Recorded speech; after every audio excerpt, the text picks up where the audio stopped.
el acuerdo político para el plan de emergencia, sabemos que hay un monto ahí de 12.000 millones de dólares. Esto incluye, por ejemplo, el IFE, que es el ingreso familiar de emergencia, que podría llegar hasta 100.000 pesos por persona. Queremos conversar del tema. Tenemos ya a esta hora la comunicación con el ministro de Desarrollo Social, Cristian Monkeberg. Ministro, muchas gracias por el contacto. ¿Cómo está? Sabemos que además también está en cuarentena debido a su caso positivo de COVID. Sí, Viviana, encantado. Afortunadamente no he tenido síntomas en la semana pasada, más bien nada, y ahora algunas molestias, pero sobrellevándolo de buena manera, encerrado aquí en la pieza, imagínense. Claro, una situación que es importante de cumplir para tener ahí de buena forma sortear este virus, ¿no? Que nos tiene tan complicados como país. Sí. Y por eso mismo es tan decidor lo que puede tener como efecto este dinero aprobado en este plan. Haya un aumento, recordemos que había precisamente un monto de 65.000 pesos, pero muchos se están preguntando desde cuándo ya va a comenzar a llegar, sabiendo que viene toda una parte que es el aspecto legislativo en el tema. Sí, a ver, varias cosas. El acuerdo, y lo hemos dicho y lo han conversado y lo han planteado muchas personas, la gracia del acuerdo no es solamente el hecho de que la oposición y el gobierno sean capaces de resolver un punto, sino que diseña una hoja de ruta clarita para adelante respecto de lo social y lo económico. Y lo más inmediato es que este acuerdo va a permitir, y eso es lo importante, que las familias puedan recibir recursos de manera urgente, porque lo que buscamos es que las familias guarden la cuarentena. Para guardar la cuarentena no hay que salir y por lo tanto no se puede realizar trabajo, bajan los ingresos, y esta es una ayuda que a lo mejor no es lo suficientemente para poder resolver todas las necesidades de la casa, pero ayuda, es un buen complemento. Y se ingresa el proyecto esta semana, ya debería estar ingresado y discutiéndose en el Congreso con las urgencias que requieren para que sea despachado rápidamente. Recordemos que esta ley ya se discutió en el Congreso y por lo tanto la estructura del ingreso familiar de emergencia ya se conoce por los parlamentarios. Lo que estamos haciendo son adecuaciones de acuerdo a lo que convenimos en este acuerdo para que llegue con más recursos. Por lo tanto, no es un proyecto nuevo, no es un proyecto de ley nuevo que haya que discutir desde cero. Ya se dio esta discusión, ya se dio el debate y simplemente lo que vamos a cambiar son los guarismos. Vale decir, si donde dice 65.000 tiene que decir 100.000 y así sucesivamente. Quiero decir con esto que debería ser de una tramitación rápida y además ha habido muy buena disposición de los parlamentarios de aprobar pronto. Si se aprueba pronto, a su pregunta, en el próximo pago, que es lo que queremos y eso es lo que va a ocurrir, va a venir la mejora sustancial. Si no llegara a estar aprobado o los plazos nos pillan, vamos a hacer igual la mejora en este mes, en este siguiente pago, y a lo mejor podemos hacerlo en dos etapas. A lo mejor hacemos el primer pago con la ley antigua y inmediatamente a los 2 o 3 días el complemento, el super. Pero evidentemente vamos a llegar lo más rápidamente posible para que esto resulte y funcione bien. Lo importante es que llegue a las familias la ayuda. Sí. Y para eso necesitamos la ley aprobada.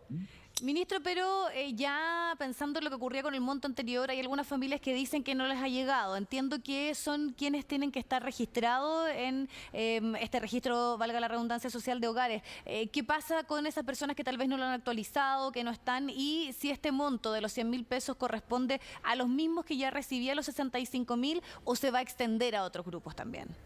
Se extiende a otros grupos porque la discusión que se dio es que ojalá lleguen a más familias beneficiadas. Les cuento. Si alguien en este proceso le llegó una carta, porque tienen que haber llegado muchas, porque postuló mucha gente, diciéndole que no clasificó, no calificó, puede apelar. Y se apela en la página de ingresos de emergencia.cl, tal como se inscribieron, se puede apelar. Y ahí dice, hay un link que dice, ¿tienes un problema? Y ahí se apela. ¿Cuál es la razón mayoritaria de que se produzcan apelaciones? Por ejemplo, yo recibía ingresos hasta enero o hasta febrero de este año y los perdí. Y nosotros estamos haciendo la evaluación de la familia a partir de marzo en adelante. Pero puede ser que haya habido, por ejemplo, una cotización previsional pendiente que se pagó en marzo. Entonces ahí al sistema le puede figurar de que tenía una remuneración, pero efectivamente era la última. Y a partir de marzo ya no recibió nada más. Entonces para eso sirve el proceso de apelación, porque muchas personas nos están diciendo, oiga, yo postulé, no tengo ingresos y me dice que sí los tengo. ¿Y cuándo fue la última vez que los tuviste? Bueno, el último ingreso que me llegó fue en enero o en febrero. Entonces ahí puede haber un problema. Eso se resuelve rápidamente, basta con una apelación y una declaración jurada virtual que dice que se puede, que dice que yo ya no tengo ingresos en este minuto. Ahora, eso respecto de los que no tienen ingresos, porque los que tienen ingresos en este nuevo IFE van a recibir también su pago, pero el suple, la diferencia, lo que le falta para llegar. Por ejemplo, pongamos un ejemplo, una familia recibe, una familia de un hogar de 3 personas, ¿no es cierto? Eso les correspondería 300.000 pesos. Supongamos que acredita ingresos por 150 o 200 esa familia.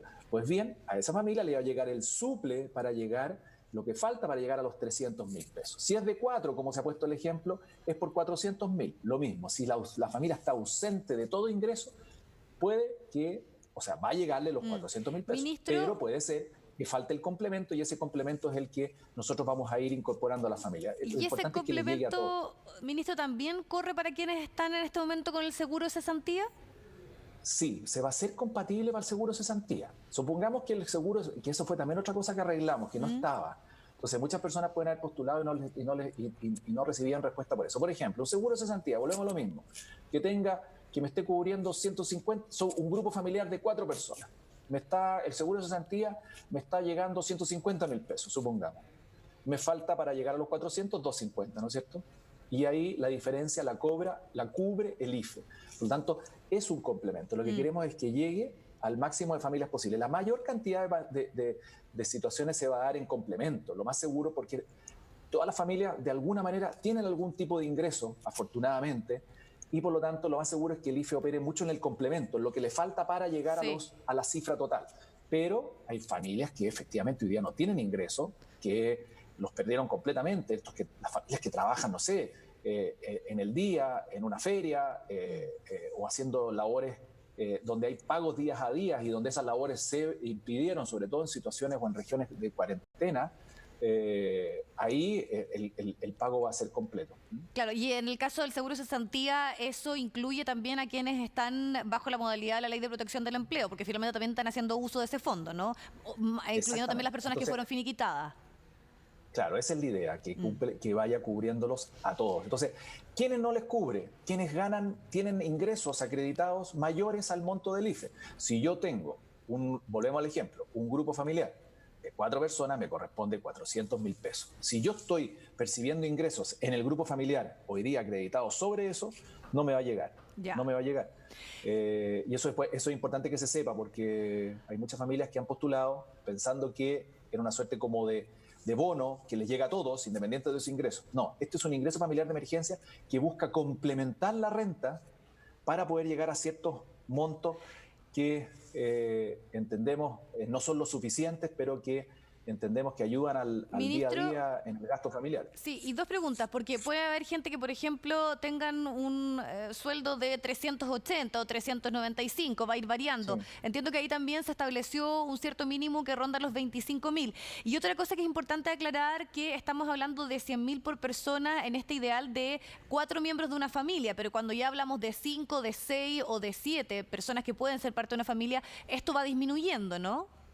Sí, lo que pasa es que la mayor cantidad de familias están en grupos de familias de 1, de 2, de 3 y hasta 4. Ahí está el porcentaje mayor de familias en los hogares chilenos. Después van disminuyendo. Entonces, efectivamente, en los más bajos, cuando hay familias de 7, de 8, de 9, también reciben un aporte, pero no van subiendo en la lógica de 100.000, como usted bien apunta. Después son 67 y así, van disminuyendo, pero tampoco tan fuertemente. ¿Qué es lo que quisimos hacer? Concentrarnos en las familias en el número de familias donde están la mayor presencia. ¿Y cuáles son esas? Familias de 1, de 2, de 3 y hasta 4 integrantes, que es donde se concentra la mayor cantidad de familias que están en nuestros registros y que hoy día requieren las necesidades. Y a la pregunta suya, la otra, ¿qué pasa, por ejemplo, si llego a 390.000? Me faltan 10.000 pesos. Yo no voy a recibir los 10.000 pesos. Al final sale más caro hacer el depósito que los 10.000 pesos que va a recibir. Entonces, claro, en ese caso hay un mínimo, que son 25.000 por persona. ¿Ok? Entonces, si el grupo familiar es de 4 personas, ¿qué pasaría? En ese caso, y recibe 390.000 pesos, vamos a dar los recursos que vamos a entregar son 25.000 por cada una de esas personas que están en el grupo familiar. 25.000, vale decir, 25.000 por 4 son 100.000 pesos de complemento, porque es el mínimo de 25.000 por persona, ¿ya? Sí, ministro, y para ser también bien claro, ya en la entrega anterior estaba toda esta discusión cuando se hablaba del 40%, del 70% más vulnerable. ¿A cuántas personas de nuestro país llega este beneficio, este IFE? Sí, hoy día subimos los estándares y los umbrales. Esto es el 80% de la evaluación social que se haga de la familia. Por lo tanto, el rango es muy amplio. Así que lo más seguro es que se vean muchas familias beneficiadas. Y vamos a hacer un esfuerzo también porque, y ahí es importante que se sepa, y por eso estas notas, estas entrevistas sirven y mucho, pero también el labor que vamos a hacer con los municipios a nivel territorial, porque hay muchas familias que no se enteraron, o no supieron hacerlo, o no pudieron, o no se enteraron simplemente. Entonces hay que hacer un esfuerzo y ahí vamos a trabajar y nos pidieron mucho los parlamentarios un esfuerzo con los municipios para iniciar una red de acción importante de poder incorporar a las familias que hoy día no lo estaban recibiendo, que no han tenido contacto con el Estado a través de algún beneficio y que hoy día podrían ser objeto de que estos recursos les llegaran. Entonces ahí hay un punto que vamos a tener que hacer un trabajo importante con los municipios para poder convocar a las familias a que, si no han tenido contacto con el Estado recientemente con algún beneficio, postulen, y de manera simple y fácil. Exacto, porque lo que está de fondo acá, obviamente, sí. Sí, y los pagos, lo que habíamos conversado, son similares, o sea, no es decreciente. Ya, o sea, se mantiene por 3 meses. Se mantienen planos, claro, y creamos una nueva cuota para agosto, ¿ya? Pensando que ya en agosto, Dios quiera, las cosas vayan mejorando desde el punto de vista sanitario y de la recuperación del empleo, y por lo tanto en agosto entendemos que esto debería ya ir permitiendo que las familias puedan recuperar ya su capacidad económica, su trabajo, y volver a la recuperación del empleo, la actividad económica, etcétera. Y eso se dejó planteado así. Ministro, le agradecemos su tiempo para aclarar muchas de las dudas que hay respecto a este acuerdo que se logró. Esperamos obviamente una rápida tramitación para que este monto llegue. Ojalá todas las familias que tienen las condiciones para poder merecer esto y que se cumpla también con las cuarentenas, que sabemos que es la dificultad que estamos enfrentando por estos días. Y una de las razones es que no hay muchas veces recursos y la capacidad suficiente para poder, por ejemplo, hasta alimentarse, que está llevando a que las personas salgan a las calles. Finalmente sabemos que ese es el fin que está detrás de todo esto. Muchísimas gracias, que esté muy bien. Muy bien, muchas gracias, encantado.